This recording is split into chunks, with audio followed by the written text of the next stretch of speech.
I'm Farrell. This is Fathering Without a Father. Episode 1. I'm guessing every day.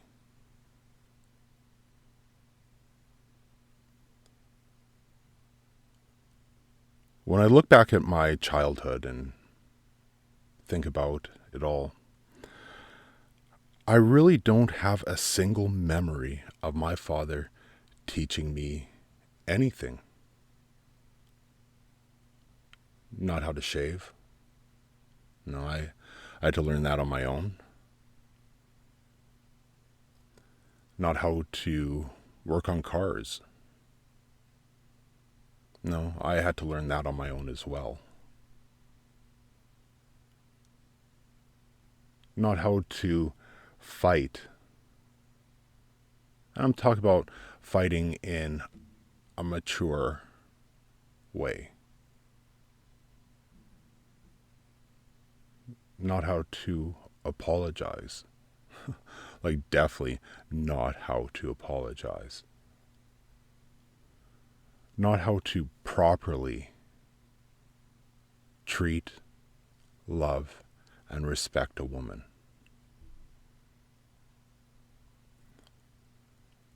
Not how to hold a child without fear and trepidation.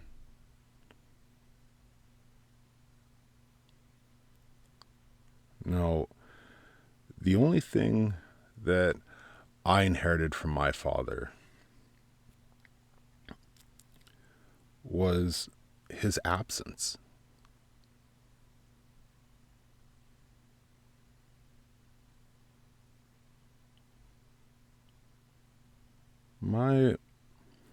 My mother ran from him when I was 1 year old.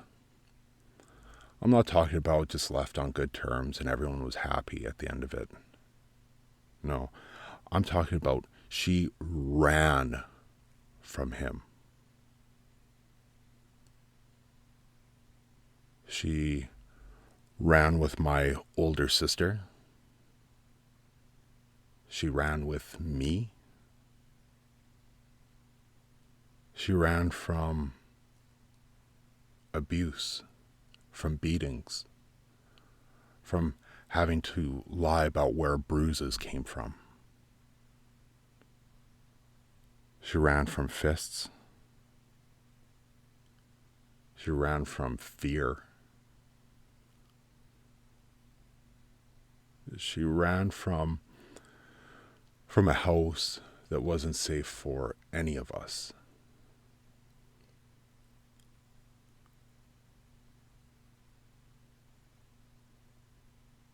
And then when I was 9 years old, he died.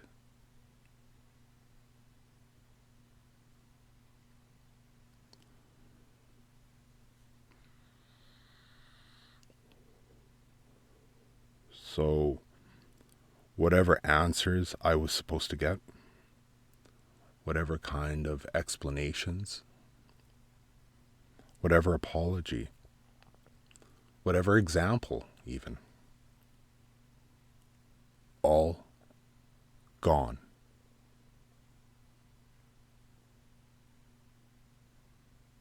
Now, here's the part that scares me the most. I'm now a father.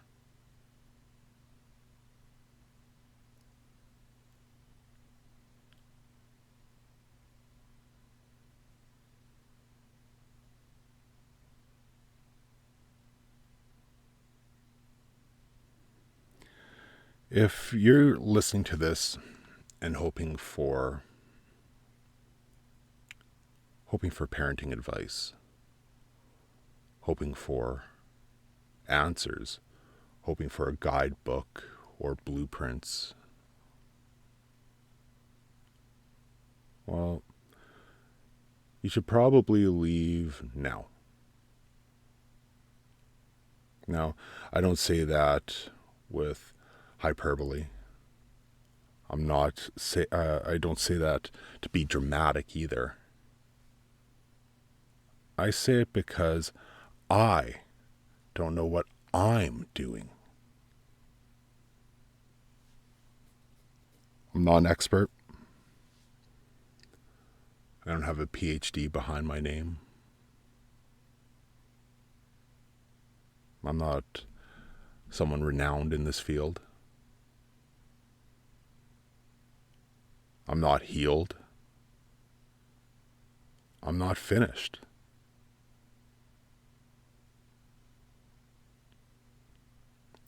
I'm just honest enough to say it out loud.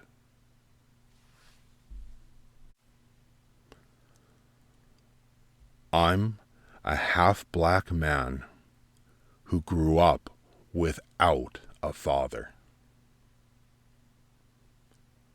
Because that man who helped create me, who helped create this family, well, he was by no means safe to be around.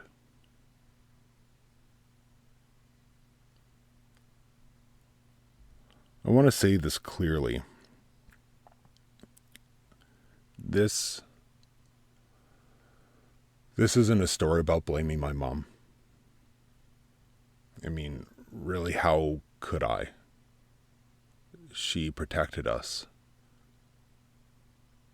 She rescued us. She saved our lives. My mom is my hero. Also, this is not a story about excusing abuse. No, that's because it poisoned and it continues to poison everything that it touches. No. What this is, though, this is a story about what happens after survival, after escape, after everyone tells you, at least you're safe now. Because let me tell you this, safety is not the same as guidance.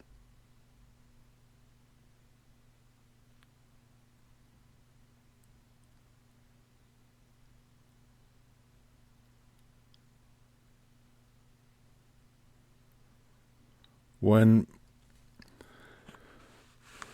people talk about growing up without a dad, they imagine the loud stuff, the in-your-face, the things that everyone thinks about. You know, Father's Day, for example.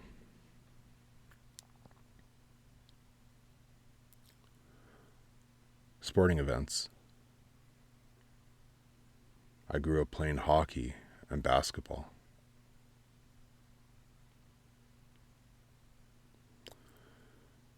You know, they think about maybe watching other children being picked up. Fuck. We didn't even have a car. They imagine the holidays, the birthdays.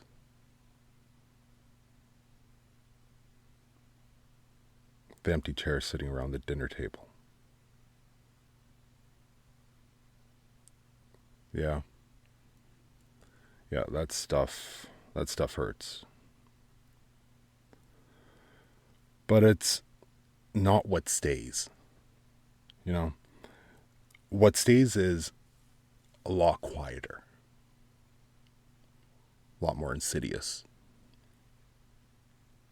more painful. It's standing in front of a mirror as a teenager. And you're checking your face, looking at everything. And then you come to the realization the hard realization that you don't know who the fuck you look like.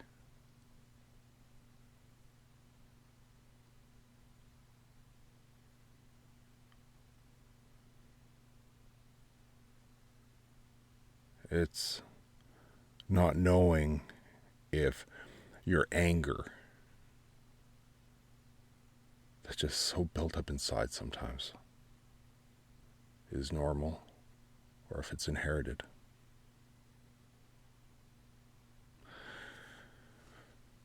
It's not knowing if being gentle makes you weak or if it's the strongest thing about you. It's realizing masculinity, this thing that everyone feels and assumes that you're born understanding, never finished downloading or installing.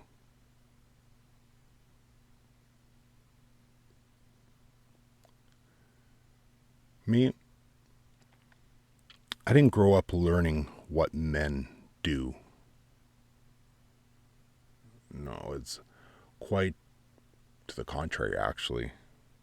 I grew up learning what men don't do.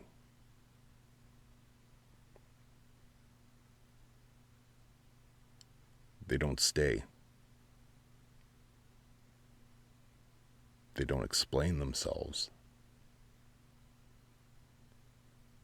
They don't come back.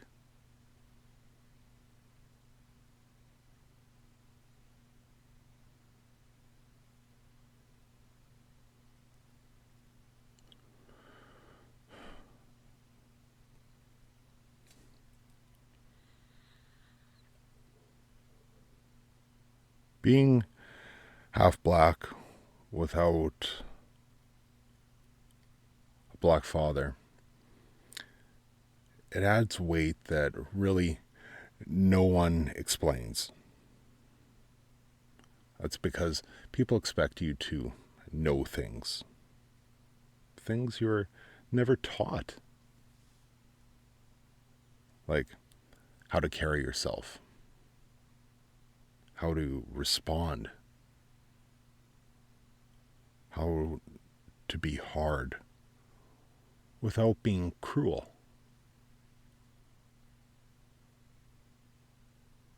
Nobody teaches you how to build an identity,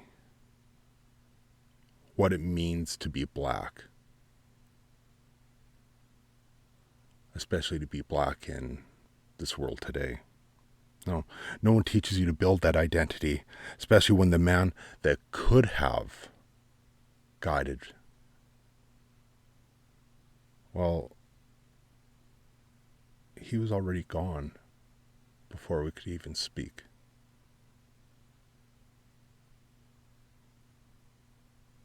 So, what do you do then? Well, you perform pieces of yourself, like an act. You try things on, like a costume. And you hope they fit. You hope it works out.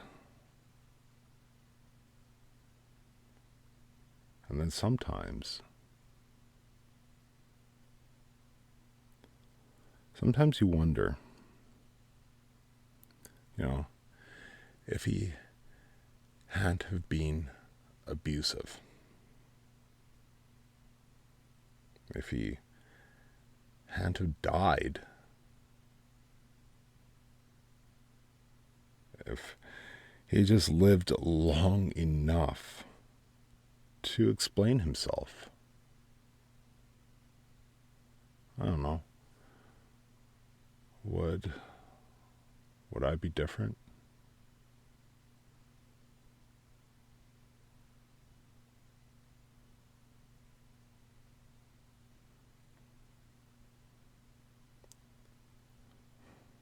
I know that question really doesn't have an answer.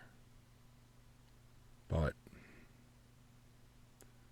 the fact remains, it still shows up.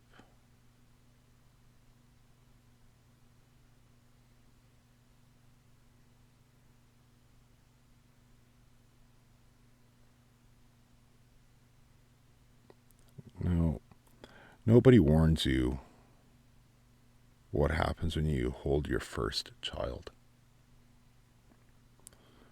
Not the joy, not the excitement, not the happiness. I mean, everybody talks about those things, right?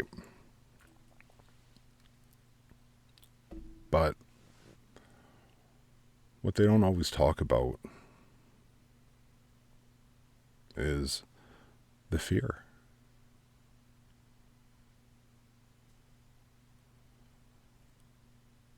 When I held my daughter for the first time,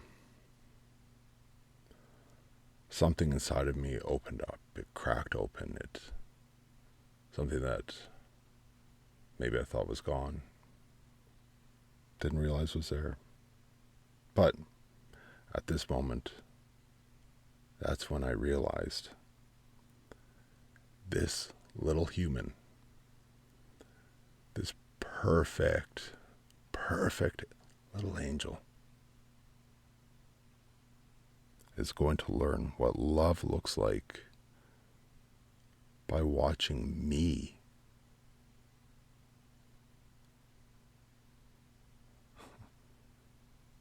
And you know what? And I don't know what love looks like.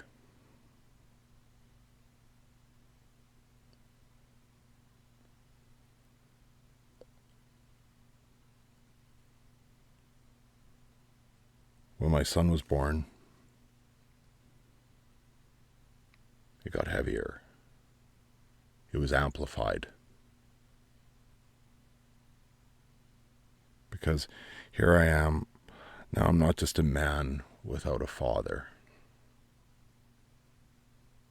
I've been that for a long time. No, I was a man standing in the place where one should have been for me.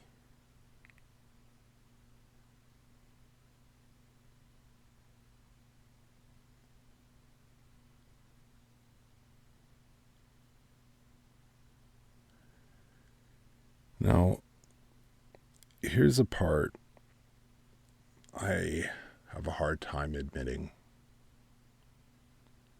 have a hard time dealing with.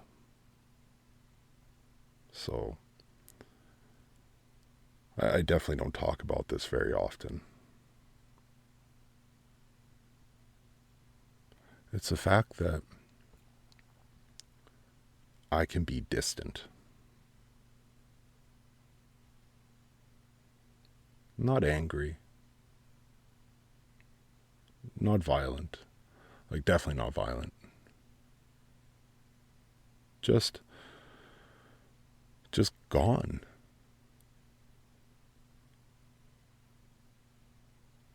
I can be sitting in a room with loved ones, my children, my wife.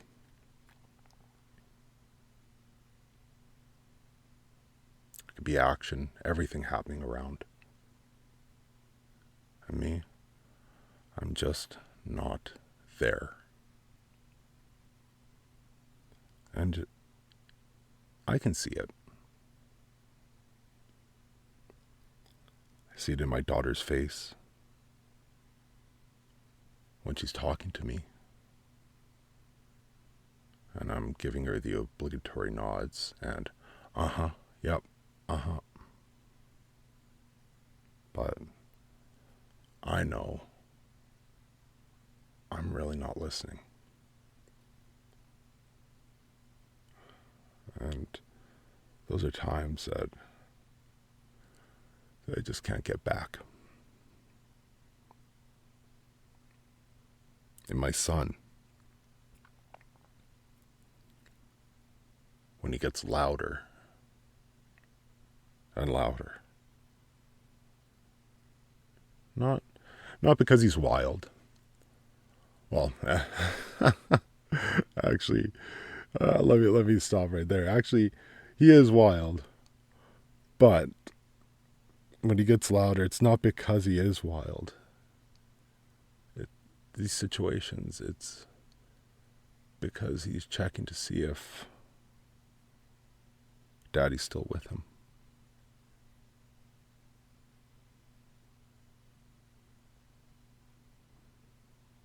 These realizations,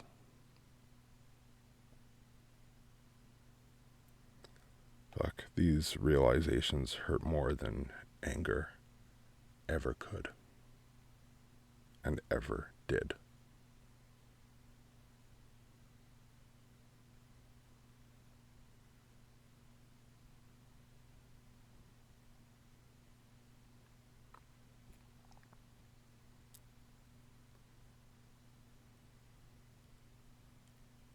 I didn't learn distance from my father. I learned it from survival. You pull back so that nothing can get at you, so that nothing can hit you. But kids don't understand that.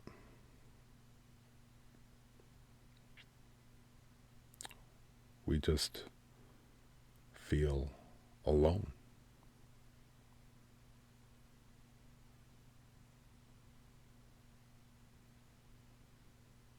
And once I saw that, I couldn't unsee it. Because here's the truth. I don't get to dodge. I don't get to run. I don't get to hide. My trauma, it explains me. But the one thing it doesn't do, it does not excuse me.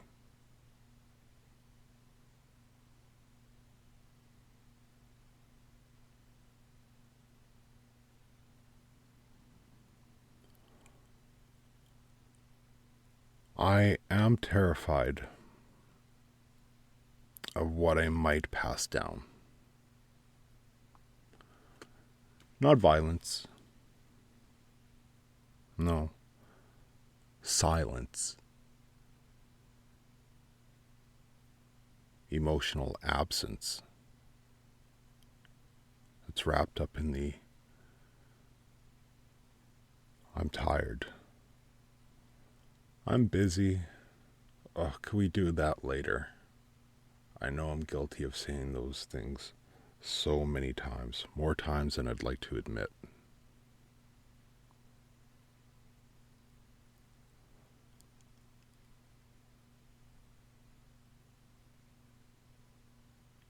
Let me say that again.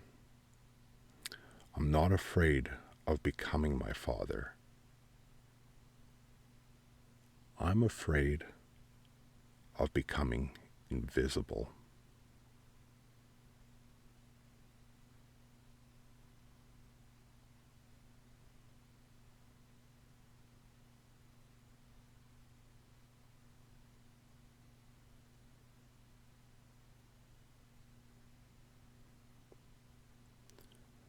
So here's what I'm trying to do.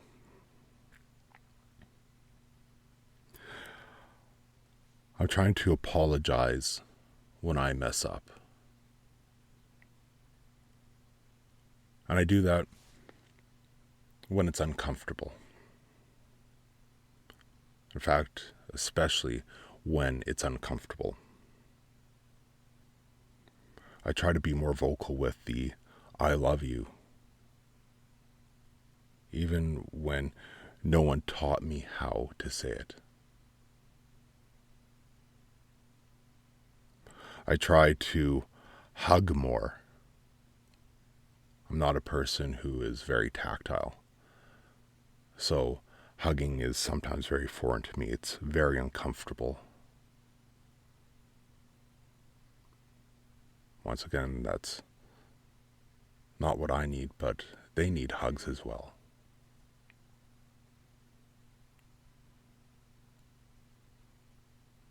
Shit. Maybe I need a hug as well, too.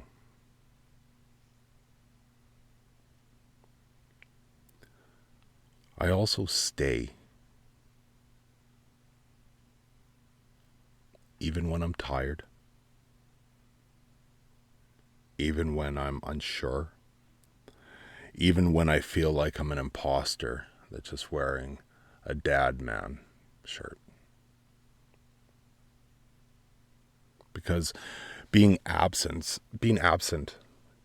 checking out kind of thing, well, that's easy. Running away is easy. Anybody can do that. But being present, being available, being there, staying when it's uncomfortable, well, that's the work.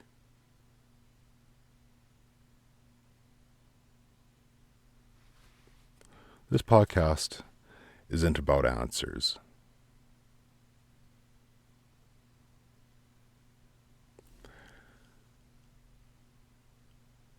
To end trauma, to end cycles, we need to be loud. We need to vocalize what they are. We need to refuse to be silent. Because if we don't talk about what's missing, well, then we just pass it down to the next generation. And then it gets passed on to the next and the next.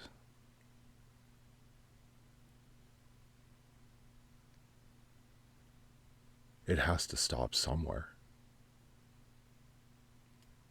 And I refuse to hand my children silence as their inheritance.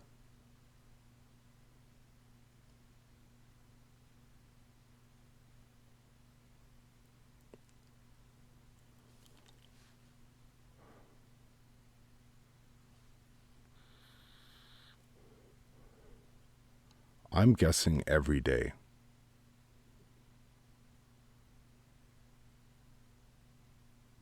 Maybe you are too.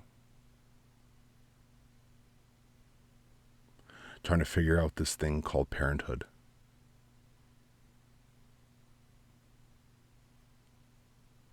Maybe you feel like you're flying an airplane while putting it together.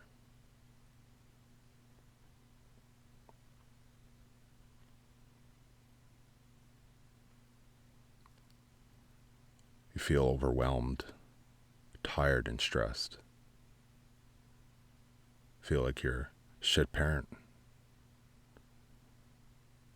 If you're feeling that way, it doesn't make you a bad person. It doesn't make you a bad parent. No, it shows you care.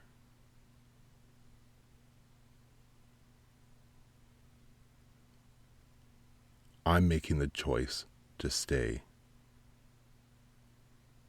Let's make the choice to stay together. Because even in times where it's tough, staying has to count for something. I am Farrell, and I want to welcome you with open arms to fathering without a father.